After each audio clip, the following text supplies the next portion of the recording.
Hello, क्या हाल है सबका? सब नहा धो के खा पी के पढ़ने के लिए आ गए हैं? तो स्टार्ट करते हैं आज का topic, derivation of centripetal acceleration. दो अलग अलग मेथड से करेंगे बच्चों।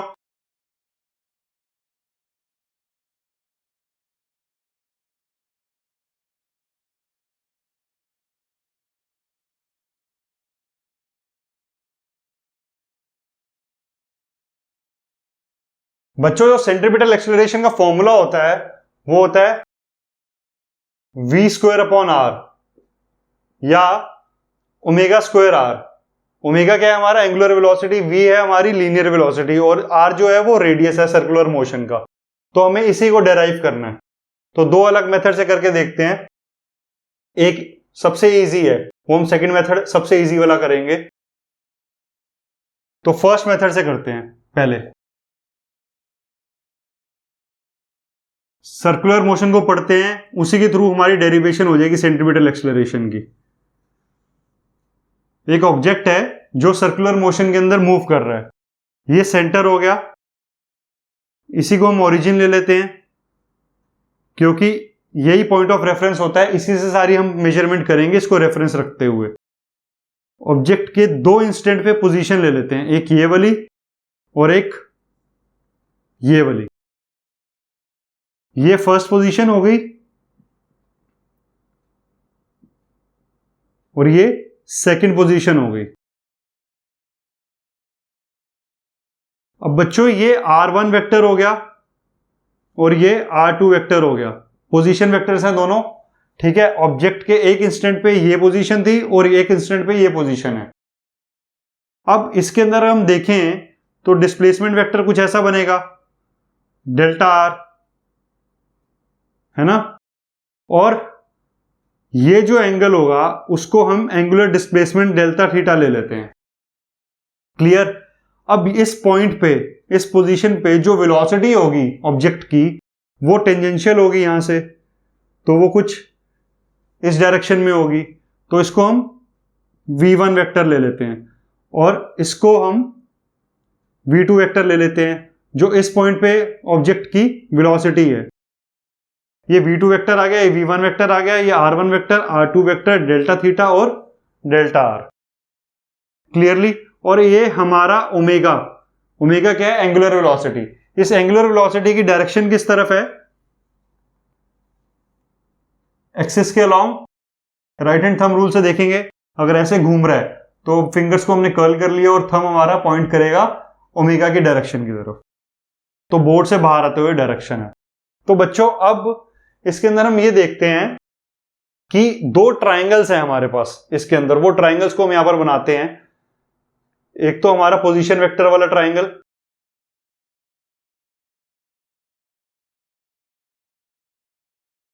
ये हो गया हमारा डेल्टा r, ये हो गया r1, ये हो गया r2 और ये हो गया हमारा डेल्टा थीटा। इस वाले एंगल को मैं ले लेता हूं एंगल 2 और इस वाले एंगल को मैं ले लेता हूं एंगल 1। अब एक और ट्राइंगल बनेगा वेलोसिटी वेक्टर्स का। v1 ऐसे बना हुआ है तो मैं ऐसे ही ले लेता हूं v1 को। v2 ऐसा बना हुआ है तो मैं उठा के यहां पर ऐसे ही रख देता हूं v2 को।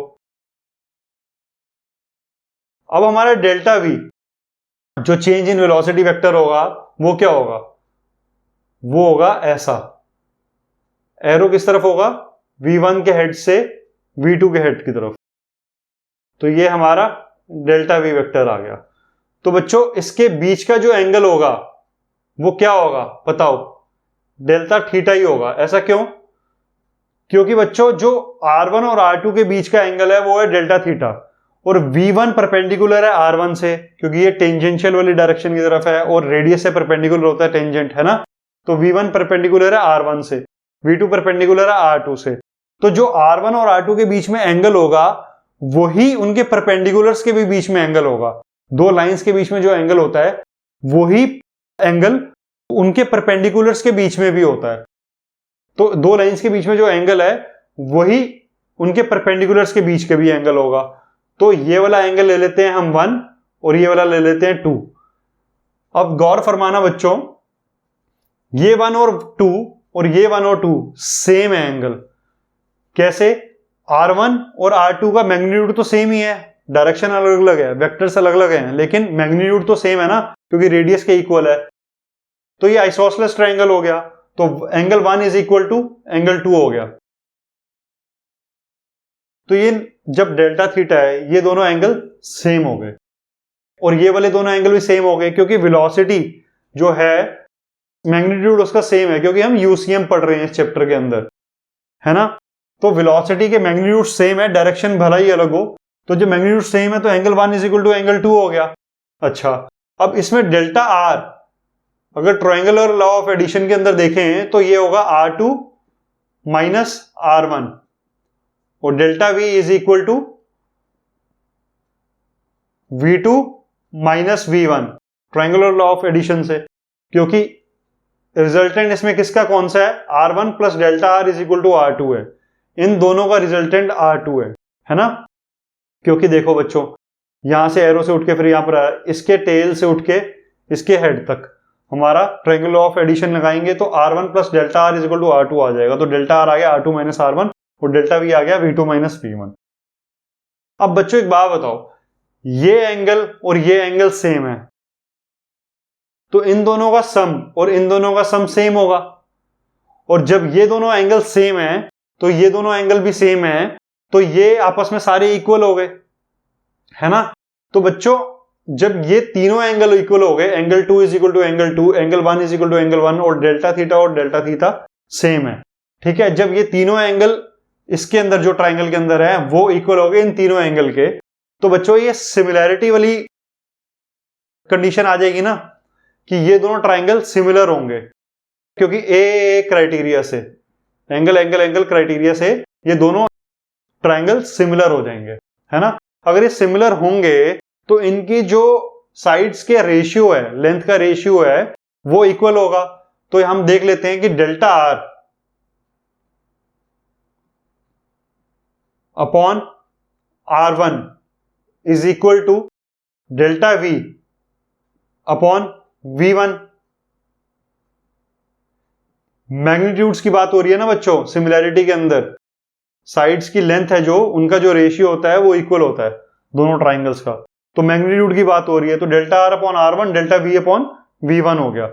अब बच्चों इसके अंदर R1 is equal to R2, इनके जो मैग्नीट्यूड्स हैं वो दोनों सेम है, रेडियस के बराबर, तो इसको R लिख देते हैं, और V1 इंस्टेंटेनियस वेलोसिटी है, जो इंस्टेंटेनियस वेलोसिटी वेक्टर है, उनके भी मैग्नीट्यूड सेम है, क्योंकि यूसीएम की बात हो रही है, uniform circular motion, velocity constant रहती है, इसको V के बराबर लिख देते हैं। तो ये हमारा आ गया डेल्टा R का मैग्नीट्यूड डिवाइड बाय R, और ये आ गया delta V divide by V। ये क्लियर हो गया यहां तक? चलो बच्चों आगे देखते हैं, आगे मैं यहां पर कर रहा हूं। तो ये आ गया हमारा। अब बच्चों एक बात बताओ कि ये डेल्टा R को अपॉन R, V को मैं इधर ले जाता हूं इनके पास, तो क्या आ गया? V upon R delta R, इसका magnitude is equal to delta V। अब बच्चों एक बात बताओ, अगर मैं इनके नीचे डेल्टा T से इन दोनों को डिवाइड कर दूं तो कोई हर्ष तो नहीं है ना, तो क्या आ गया? V upon R delta R upon delta T is equal to delta V upon delta T। तो बच्चों ये वाला जो लाइन है इसके बीच में लिख लेना कि dividing both sides by delta T। Delta T time मतलब यहां से लेके यहां तक जो मोशन हुआ है वो डेल्टा T टाइम में हुआ है, उसकी बात हो रही है। तो मैं दूसरा मार्कर उठा लेता हूं, तो डेल्टा T की बात हो रही है, ये वाला यहां से लेके यहां तक जो मोशन हुआ है वो डेल्टा T टाइम में हुआ है। अब बच्चों एक बात बताओ, जब ये डेल्टा T नीचे आ गया है, अगर हम इसको डेल्टा T को टेंड्स टू 0 कर दें, बिल्कुल छोटा कर दें, तो समझो कि ये जो फिगर है ये मैग्नीफाइड फिगर है, ओरिजिनली बहुत छोटा है, ये बहुत छोटा। मैं यहां पर रब कर रहा हूं, पॉज करके नोट कर लेना। तो ये जो फिगर है हमारा, ये बहुत छोटा है असली में, लेकिन मैग्नीफाइड वर्जन है ये। मतलब ये है कि ये ऐसा है, तो इसका जो कर्व है और स्ट्रेट लाइन है, मतलब ये जो डिस्प्लेसमेंट वेक्टर है और ये वाला जो कर्व है, ये क्या होगा, ये सेम हो जाएंगे अगर बहुत छोटा हो जाएगा तो बच्चों देखो, जैसे ये कर्व होता है, इसके बीच में अगर हम छोटा सा पार्ट ले लें तो ये ऑलमोस्ट स्ट्रेट ही होता है, बहुत छोटा, बहुत माइन्यूट। डेल्टा टी को हमने टेंस टू 0 कर दिया। जो हमारा मोशन हुआ है उसमें जो डेल्टा टी टाइम है वो इतना छोटा है कि मोशन बहुत पास पास है। ये वाला मतलब ये पोजीशन और ये वाली पोजीशन इतना पास है कि मोशन बहुत छोटा है। तो ये हमारा ऑलमोस्ट स्ट्रेट लाइन हो गई इसके बीच में। अब ये स्ट्रेट लाइन हो गई है तो डेल्टा आर और ये वाला कर्व है ये तो इक्वली होते हैं, है ना। तो हम इसको लिख सकते हैं limit delta T tends to 0 v upon R delta R upon delta T is equal to limit delta T tends to 0 delta v upon delta T. ये आ गया। तो बच्चों v अपॉन आर तो जो है हमारा कांस्टेंट है, v हमारी इंस्टेंटेनियस वेलोसिटी है और r हमारा रेडियस है, ठीक है। ये तो कांस्टेंट है क्योंकि यूसीएम हो रहा है। अब ये तो limit delta T tends to 0 का इस पे कोई फर्क नहीं पड़ेगा, तो ये तो बाहर आ जाएगा। तो v अपॉन आर, तो डेल्टा टी टेंस टू 0 जब हम ये करेंगे तो ये क्या आएगा बच्चों, dr बाई dt। बहुत माइन्यूट हो गया ना ये, और वैसे ही ये dv बाय dt आ जाएगा, है ना। अब बच्चों dr अपॉन dt की बात करें तो ये किसके इक्वल होता है, इंस्टेंटेनियस वेलोसिटी के इक्वल ही होता है ना। जब ये बहुत छोटा हो जाएगा तो जो हमारा डिस्प्लेसमेंट वेक्टर है वो कर्व के बराबर ही होगा, है ना। तो ये जो हमारी वेलोसिटी, इंस्टेंटेनियस वेलोसिटी कैसे आएगी, dr अपॉन dt करके ही ना, बिल्कुल पॉइंट पे जो वेलोसिटी आती है। तो ये हो गया हमारी इंस्टेंटेनियस वेलोसिटी के इक्वल। तो v square upon R, v upon R into v हो गया ना instantaneous velocity, is equal to dv upon dt। क्या होगा बच्चों, change in velocity upon time taken. तो क्या होगा ये होगा हमारा एक्सेलरेशन।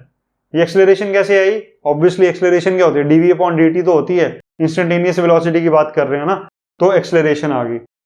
तो ये आ गया हमारा एक्सेलरेशन का एक्सप्रेशन। क्लियर। अब बच्चों इसके आगे का मैं यहां पर कर रहा हूं, रब करके नोट कर लेना। तो एक्सेलरेशन का जब हमारा एक्सप्रेशन आया ac is equal to v square upon r, तो ये किसके इक्वल हो गया, v हमारा क्या होता है ओमेगा r, है ना। लास्ट वीडियो के अंदर हमने देखा था ओमेगा r का स्क्वायर अपॉन r, तो ये आ गया ओमेगा स्क्वायर r। तो ये हो गया हमारा सेंट्रीपिटल एक्सेलरेशन की डेरिवेशन। क्लियर। अब बच्चों इसके अंदर हम देखें तो ये जो dv अपॉन dt आया है ये किसकी वजह से आया है, वेलोसिटी का जो हमारा मैग्नीट्यूड है वो तो चेंज हो ही नहीं रहा, ये सिर्फ किसकी वजह से आया है, क्योंकि हमारी डायरेक्शन चेंज हो रही है, वेलोसिटी की डायरेक्शन जो है वो चेंज हो रही है वेलोसिटी की, तभी dv अपॉन dt आया है एग्जिस्टेंस में। नहीं तो ये एग्जिस्टेंस में ही ना आता, ये जीरो हो जाता, क्योंकि जो हमारी वेलोसिटी है उसकी डायरेक्शन चेंज हो रही है और मैग्नीट्यूड जो है वो चेंज नहीं हो रहा, वो कांस्टेंट है। अगर डायरेक्शन भी चेंज ना हो रही होती तो ये तो जीरो हो जाता। ये सिर्फ due to change in direction है, और चेंज इन डायरेक्शन की वजह से ही हमारी एक्सेलरेशन आती है ना, सेंट्रीपिटल एक्सेलरेशन। फर्स्ट वीडियो देखना सर्कुलर मोशन की, तो उसमें ज्यादा क्लियरली समझ में आएगा, कॉन्सेप्ट मैंने उसमें अच्छे तरीके से बताया है।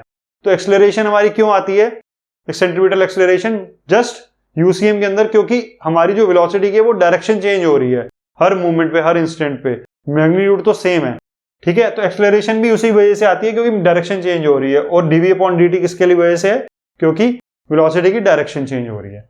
तो ये आ गया हमारा ac is equal to v square upon r is equal to omega square r। अब बच्चों ये देखें जो सेंट्रीपिटल फोर्स होती है, centripetal force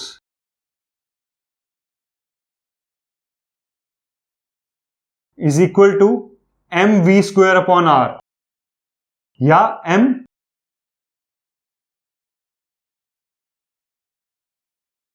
omega square are.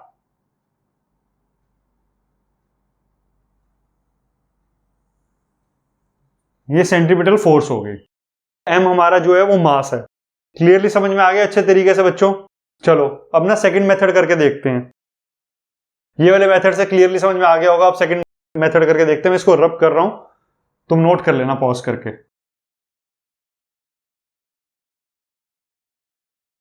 Second method बच्चों, हमें ये तो पता ही है ना कि v is equal to omega R होता है ना? अच्छा, यूसीएम की बात हो रही है तो v का जो मैग्नीट्यूड है वो तो कांस्टेंट ही है। अभी सिर्फ मैग्नीट्यूड्स की बात कर रहे हैं, ठीक है। r हमारा कांस्टेंट है, रेडियस, ओमेगा भी, एंगुलर वेलोसिटी भी कांस्टेंट है, क्योंकि हम यूसीएम की बात कर रहे हैं। तो अगर हम इसको टाइम के साथ डिफरेंशिएट कर दे दोनों साइड पे, तो क्या आएगा? Differentiating with respect to time on both sides, dv upon dt is equal to omega R को जब हम डिफरेंशिएट करेंगे तो कैसे होगा? Omega dr upon dt plus r d omega upon dt। अच्छा बच्चों, एक बात बताओ, d ओमेगा अपॉन dt जो होगा वो जीरो होगा या नहीं होगा? ऑब्वियसली ये जीरो होगा, क्योंकि ओमेगा की तो डायरेक्शन भी चेंज नहीं हो रही, मैग्नीट्यूड भी चेंज नहीं हो रहा है यूसीएम की वजह से, और डायरेक्शन भी चेंज नहीं हो रही, एक्सिस के अलोंग है ही है। तो ये तो पूरा कांस्टेंट वेक्टर है, एक्सियल वेक्टर है जो हमारा। तो D omega upon D T तो जीरो ही आएगी वैल्यू उसकी, है ना? तो ये तो एक्सप्रेशन जीरो हो गया। बचा ये, तो ये आया हमारा omega D R upon D T. अब बच्चों हमें ये तो पता ही है कि D R upon D T क्या होता है। D R upon D T होता है हमारा इंस्टेंटेनियस वेलोसिटी, और डीवी अपॉन डी टी होती है एक्सलेरेशन। तो ए सी आ गया ओमेगा वी, और v क्या होता है हमारा? Omega R. वही डाल देते हैं यहां पर, ओमेगा इंटू ओमेगा आर। तो ये आ गया हमारा ओमेगा स्क्वायर आर, ठीक है। एक्सलेरेशन का आ गया हमारा एक्सप्रेशन। अब A C is equal to omega square R है, तो इसको v के टर्म्स में लिखेंगे तो हमारा क्या आएगा? v के टर्म्स में लिखेंगे तो आएगा v square upon R. Omega की जगह हम क्या डाल देंगे? v upon R. तो v स्क्वायर अपॉन आर आ गया। हमने लास्ट वीडियो के अंदर देखा था कि इस एक्सप्रेशन के अंदर हम v परपेंडिकुलर लेते हैं हमेशा, ठीक है। लास्ट वीडियो देखना, उसमें क्लियरली समझ में आ जाएगा v परपेंडिकुलर क्यों लेते हैं। तो ये आ गया हमारा एक्सलेरेशन का एक्सप्रेशन। अब बच्चों एक बात बताओ, वो तो हमने डिस्कस कर ही लिया है कि जो हमारा v है यहां पर, वो dv अपॉन dt क्यों आ रहा है? ये वाली चीज जो आ रही है वो इसी वजह से आ रही है ना, क्योंकि चेंज इन डायरेक्शन है, क्लियरली, ठीक है। अब सेंट्रीपिटल फोर्स देख लेते हैं फिर से दोबारा से। तो क्या आएगा? वो m omega square R is equal to m v square upon R. अच्छा बच्चा, एक्सलेरेशन वेक्टर की बात करें तो एक्सलेरेशन वेक्टर का जो हमने डायरेक्शन पढ़ा था लास्ट टू लास्ट वीडियो के अंदर, वो इस टाइम पे पढ़ा था, ऊपर टैग आया होगा, इस टाइम पे चेक कर लेना। एक्सलेरेशन वेक्टर की ना डायरेक्शन जो है वो पता लग जाएगी वीडियो के टैग से, ठीक है। वीडियो देख लेना, वो टैग ऊपर मैंने अभी दिखाया है। तो इस टाइम पे वो वीडियो देखोगे तो तुम्हें एक्सेलरेशन वेक्टर की ना डायरेक्शन पता लग जाएगी, सेंटीमीटर एक्सेलरेशन वेक्टर की डायरेक्शन। अब वो डायरेक्शन जो आई है हमारी, वो तो चेंज हो रही है हर इंस्टेंट पे, क्योंकि डायरेक्शन जो होती है, जो सेंटीमीटर एक्सेलरेशन की डायरेक्शन होती है, वो होती है सेंटर के टुवर्ड्स, है ना। अब इस पोजीशन पे एक्सेलरेशन इस डायरेक्शन में होगी, और इस पोजीशन पे एक्सेलरेशन किस डायरेक्शन में होगी? इस डायरेक्शन में होगी। इसका जो मैग्नीट्यूड है वो तो कांस्टेंट है, क्योंकि इंस्टेंटेनियस वेलोसिटी का मैग्नीट्यूड तो कांस्टेंट होता है यूसीएम के अंदर। तो v square upon R, R भी रेडियस भी कांस्टेंट होता है, तो ये तो कांस्टेंट है। ओमेगा भी कांस्टेंट है हमारा यूसीएम के अंदर, तो ओमेगा स्क्वायर आर कांस्टेंट है, एसी की जो वैल्यू है वो कांस्टेंट है, लेकिन डायरेक्शन कांस्टेंट नहीं है। तो जो हमारा एसी है, centripetal acceleration, is not a constant vector. क्यों? क्योंकि डायरेक्शन चेंज हो रही है हर इंस्टेंट पे। ये क्लियरली समझ में आ गया? ये हमारा आ गया acceleration vector, centripetal acceleration vector का एक्सप्रेशन, सेकंड मेथड से भी। डायरेक्शन के लिए लास्ट टू लास्ट वीडियो, अभी जो टैग आया था ऊपर इससे पहले, वो इस टाइम पे देख लेना तो डायरेक्शन पता लग जाएगी। क्लियरली समझ में आ गया? चलो बच्चों अब देखते हैं टाइम पीरियड। तो बच्चों टाइम पीरियड क्या होता है? Time taken to complete one revolution is called time period।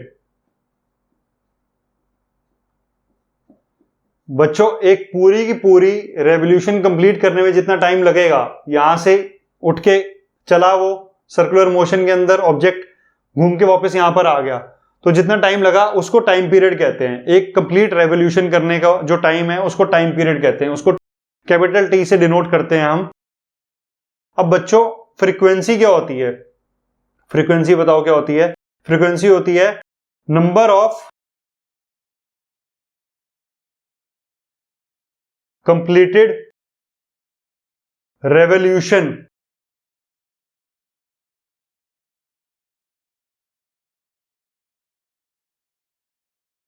In 1 second is called frequency. इसको हम न्यू से डिनोट करते हैं। न्यू ना ऐसा सा बनता है, ग्रीक लेटर है, न्यू से डिनोट करते हैं, और ये होता है 1 अपॉन टाइम पीरियड के इक्वल। क्लियरली समझ में आ गया? ये हमारी होगी frequency. Number of completed revolution in 1 second is called frequency, 1 upon T के बराबर। और टाइम पीरियड क्या हो गया? Time taken to complete 1 revolution. एक रेवोल्यूशन को कंप्लीट करने में जो टाइम लगता है उसको कहते हैं हम टाइम पीरियड। और फ्रीक्वेंसी क्या होती है कि 1 सेकंड में कितनी रेवोल्यूशंस कंप्लीट कर ली, तो वो आ गया 1 अपॉन टी। अब बच्चों एक बात बताओ, जो हमारा वेलोसिटी होती है, अगर हम पूरा सरकमफ्रेंस ले ले, वो 2 पाई आर के इक्वल होता है, और वो पूरा का पूरा सरकमफ्रेंस कितने टाइम में कंप्लीट होगा? टाइम पीरियड में, कैपिटल टी में। ठीक है, तो हमारी वेलोसिटी हम कह सकते हैं 2 पाई आर अपॉन टी है, कैपिटल टी। अब बच्चों v हमारा ओमेगा आर भी होता है, तो ओमेगा क्या आया इससे? इन दोनों से मिलके हमारा ओमेगा आया 2 पाई अपॉन टी, तो ये आ गया 2 पाई, फ्रीक्वेंसी न्यू है ना, तो omega is equal to 2 pi nu आ गया। क्लियरली समझ में आया ये? अब बच्चों एक बात बताओ कि इसी से हमारा वेलोसिटी का एक्सप्रेशन क्या आ गया? वेलोसिटी का एक्सप्रेशन आया हमारा, जो कि ओमेगा आर के इक्वल होता है, तो 2 पाई फ्रीक्वेंसी के टर्म्स में लिख रहे हैं हम, nu R, 2 pi into frequency into radius. और हमारा एक्सेलरेशन क्या होता है? ओमेगा स्क्वायर आर, तो ओमेगा है 2 पाई न्यू, तो 4 pi square nu square R. ये हमारा आ गया वेलोसिटी और सेंट्रीपिटल एक्सेलरेशन का एक्सप्रेशन। क्लियरली समझ में आ गया? अच्छे तरीके से फ्रीक्वेंसी की टर्म्स में हमने निकाला है। तो आज के लिए इतना ही, थैंक यू। नेक्स्ट वीडियो के अंदर कुछ क्वेश्चंस करेंगे। I ain't gonna give up, got too little time, I'ma live up